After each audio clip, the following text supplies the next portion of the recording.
ఇప్పుడు smart phone లేకుంటే పని గడవట్లే పెద్దలకే కాదు చిన్నలకు కూడానట. అందుకే ఇక 5G తేవాల్సిందేనని కేంద్రం డిసైడ్ అయింది. ఈ నిర్ణయం ఇప్పుడు మొబైల్ వరకు తెరతీసింది. మరి అదెలాగో మీరే చూడండి. Let's watch. దేశంలో 5G రాక మరో మార్కెట్ వార్ను తీసుకురానుందని విశ్లేషకులు అంచనా వేస్తున్నారు. గతేడాది నుంచే 5G మొబైల్స్ మార్కెట్లో సందడి చేస్తున్న వేళ భవిష్యత్తులో ఈ పోటీ మరింత ఎక్కువగా ఉంటుందని అంటున్నారు. మొబైల్ ఫోన్ల మార్కెట్లో మరోసారి వేడి రగులుకుంది.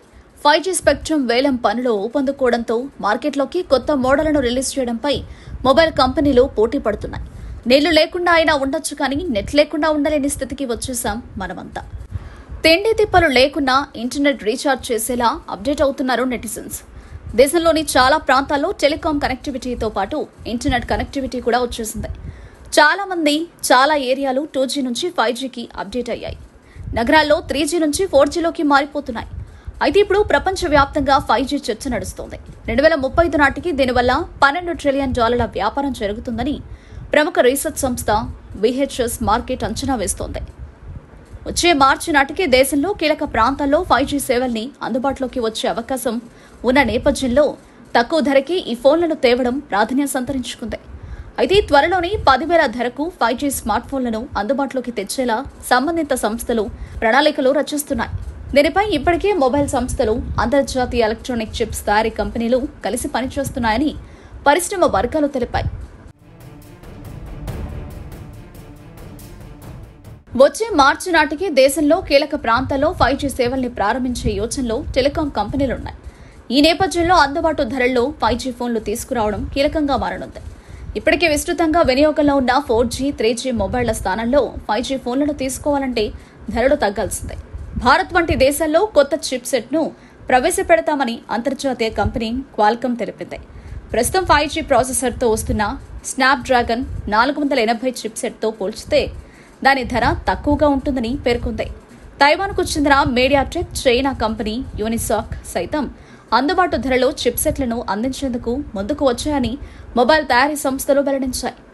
ఒక స్మార్ట్ ఫోన్ ధరలో చిప్ సెట్ది 25 నుంచి 30% వాటా. దీని ధరను తగ్గించడం వల్ల ఫోన్ ధర సైతం తగ్గుతుంది. కొన్ని నెలల క్రితం ఎంట్రీ లెవెల్ 5G ఫోన్ల ధర 15,000గా ఉండేది. అది క్రమంగా 12,999కి పడిపోయింది.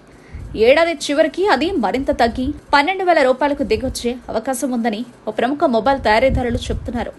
ఇక గతేడాది జనవరి, మార్చి త్రైమాసికంలో మొబైల్ విక్రయాల్లో 5G మొబైళ్ల వాటా 28% అని కౌంటర్ పార్ట్ రీసెర్చ్ నివేదిక తెలిపింది.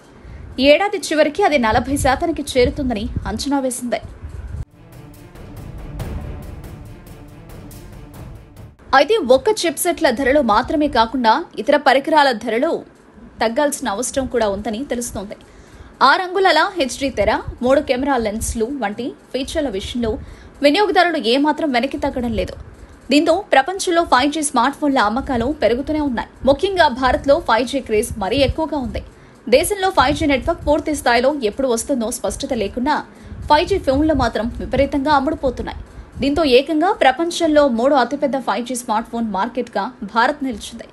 దేశంలో ఈ మొత్తంలో 5G ఫోన్లు అమ్ముడుపోవడం కాస్త ఆశ్చర్యమే. 2021 3వ త్రైమాసికంలో భారత్లో 1 కోటి 5G స్మార్ట్ ఫోన్లు అమ్ముడయ్యాయని ఇంటర్నేషనల్ డేటా కార్పొరేషన్ గణాంకాలు వెల్లడించింది. ఇక 2021 3వ క్వార్టర్లో మొత్తంగా 4.8 కోట్ల స్మార్ట్ ఫోన్లు అమ్ముడయ్యాయని పేర్కొంది. గతేడాది ఇదే త్రైమాసికంతో పోలిస్తే 12% అమ్మకాల్లో తగ్గుదల నమోదైంది. చిప్ల కొరత, రవాణా వ్యయం పెరగడంతో ఈ పరిస్థితి నెలకొందని IDC అంచనా వేసింది. గతేడాది భారత్లో స్మార్ట్ ఫోన్ల పోటీలు చైనీస్ మొబైల్ తయారీ సంస్థ షియోమి అగ్రగామిగా నిలిచిందని IDC గణాంకాలు చెబుతున్నాయి.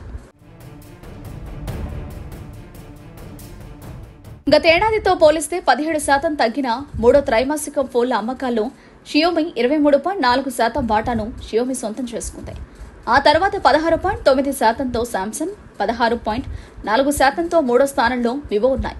అలాగే 15.7% అమ్మకాల వాటాతో రియల్మీ 4వ స్థానాన్ని సొంతం చేసుకుంది. రియల్మీ విషయానికి వస్తే C11, రియల్మీ 8 ఎక్కువగా అమ్మడైన ఫోన్లుగా నిలిచాయి. 10.7%తో ఒప్పో 5వ స్థానానికి పరిమితమైన ప్రీమియం స్మార్ట్ ఫోన్ సెగ్మెంట్లో రెనో 6 2వ స్థానాన్ని సాధించి సత్తా చాటింది. షియోమి విషయానికి వస్తే Redmi 9A, Redmi 9 power, Redmi note 10S ఎక్కువగా అమ్ముడుపోయిన మోడళ్లుగా ఉన్నాయి. సామ్సంగ్లో గెలాక్సీ A22, గెలాక్సీ O12 మోడళ్లు అమ్మకాల్లో దుమ్మురేపాయి.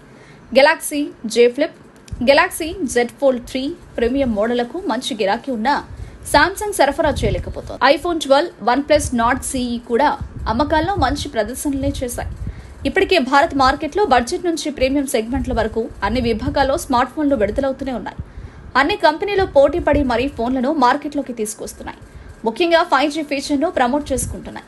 అయితే దేశంలో 5G నెట్వర్క్ ఎప్పుడు వస్తుందో తెలియకపోయినా యూజర్లు సైతం భవిష్యత్తు కోసం 5G ఫోన్ల వైపే చూస్తున్నారు. Samsung, OnePlus, Huawei, Vivo, Oppo, Xiaomi, Micromax ఇప్పటికే యుఎస్, ఆస్ట్రేలియా, యూరోప్లలో తమ 5G మోడల్స్ ను తీసుకొచ్చాయి. చిప్సెట్ తయారీ కంపెనీలైన క్వాల్కమ్, మీడియాటెక్, సామ్సంగ్, హువావే కంపెనీలు వేగవంతమైన పవర్ ఎఫిషియెంట్ ప్రాసెసర్లను 5G టెక్నాలజీకి తగ్గట్టు డిజైన్ చేస్తున్నాయి. ప్రభుత్వం 5G ట్రయల్స్ ప్రారంభించే ముందు స్మార్ట్ ఫోన్ కంపెనీలు 5G డివైస్లతో సిద్ధంగా ఉన్నాయని విశ్లేషకులు అన్నారు. 5G స్పెక్ట్రమ్ వేలానికి ముందే 5G ట్రయల్స్ వేయాలని ప్రభుత్వం భావిస్తోంది. ఇండియన్ టెలికాం ఇండస్ట్రీలో నెలకొన్న గందరగోళం వలన అధిక ధర కలిగిన 5G స్పెక్ట్రమ్ వేలానికి టెలికాం కంపెనీలు ఏ విధంగా స్పందిస్తాయోనన్నది చర్చనీయాంశంగా మారింది. 5G నెట్వర్క్లో ఉన్న అనిశ్చితితో ఈ ఏడాది 5G మొబైల్స్ పూర్తి స్థాయిలో కమర్షియలైజ్ కాకపోవచ్చని అంచనాలు వెలువడుతున్నాయి. ఇండియన్ మార్కెట్లోకి 5G స్మార్ట్ ఫోన్లు అడుగెడితే అది ఇండియా మొబైల్ తయారీ కంపెనీలను తీవ్రంగా నష్టపరుస్తుందని అనలిస్టులు అంచనా వేస్తున్నారు. ప్రీమియం సెగ్మెంట్లో ఈ కంపెనీలకు మార్కెట్ వాటా తక్కువగా ఉండడం, టెక్నాలజీ, R&D పరంగా పూర్తి వెనుకబడడం వంటి కారణాలతో ఇండియన్ కంపెనీలు నష్టపోతాయని తెలుస్తోంది. అయితే దేశీ ప్రైవేటు సంస్థలు మాత్రం దూకుడు ప్రదర్శిస్తాయని అంచనా వినిపిస్తోంది. మరి 5G లాంచ్ అయ్యే సమయానికి మొబైల్స్ తయారీ కంపెనీల మధ్య వార్ ఏ రేంజ్కు చేరుకుంటుందోనన్నది మాత్రం వేచి చూడాల్సిందే. ఇప్పటికే పలు టెలికాం కంపెనీలు మొబైళ్లతో సందడి చేస్తూ ఉండడంతో వార్ తప్పదన్న టాక్ వినిపిస్తోంది.